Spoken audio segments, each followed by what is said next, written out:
Dominate ng dalawang kupunan sa kanilang conference finals matchups na 3-1 na ngayon at isang panalo na lang ang kailangan para umabante. Itanaw na rin natin ngayon ang aaaring NBA Finals matchup ng taong ito.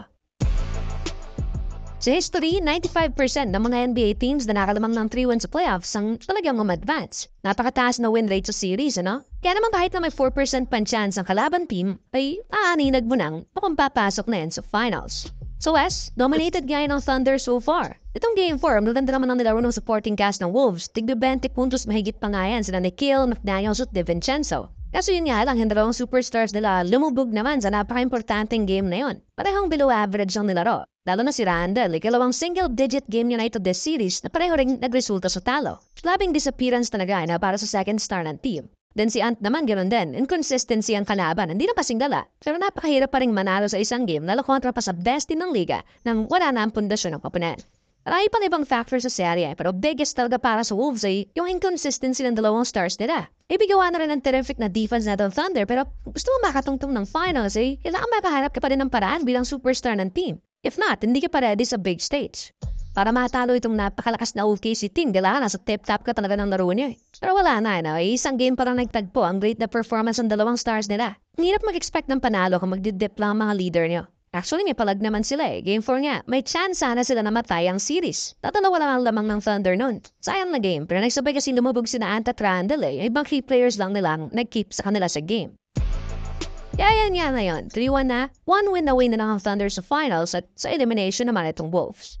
As expected din, ang MVP ng season na naging best player ng serye. Labaring support si J-Dub, outperforming si Julius Randle sa first 4 games ng series, sa numero man o sa consistency. Tapos yung buong team din natin Thunder, well-rounded talaga. Both ends, ang lakas. And now, abot kamay na nga nila ang NBA Finals. Sa home court pa nila ang Game 5. Kaya let's see kung makuklose na ba talaga nila itong serye.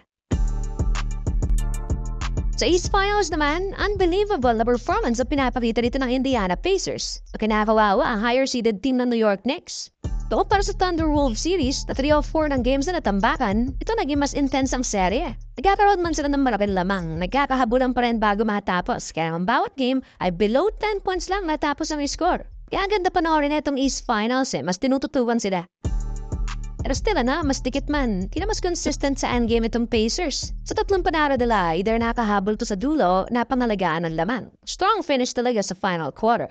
Tapos exceptional din ang kanilang superstar sa Tyrese Haliburton all series long. Siya ang life ng offense nila, whether sa playmaking, pag-push ng pace sa transition, na kahit siya ang dumiskarte at tumiskor, lalo sa crunch time. Pinapatunayan talaga yan si Harry sa series na ito. After iboto ba naman sa NBA na most overrated player sa liga. Sinasabihan ding wala pa sa superstar level, pero grabing performance ang kinapamalas niya.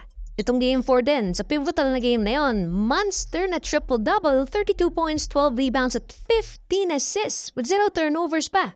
Kung hindi superstar numbers yan, ewan ko na kung ano. At with the help pa ng mga reliable niyang katulong sa serye, yan sila si Siakam, Nesmith, Turner at iba pa, team nila malakas na kupunan ng New York Knicks na may Brunson at Towns na inakala na rin ng marami na NBA Finals bound na.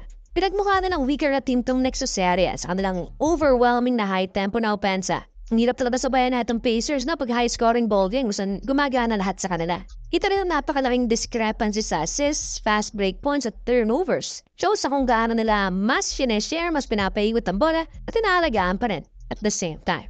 Din sa coaching din, credits doon, lalo sa endgame na laging may threat itong Knicks pero napapull off pa nga rin nila.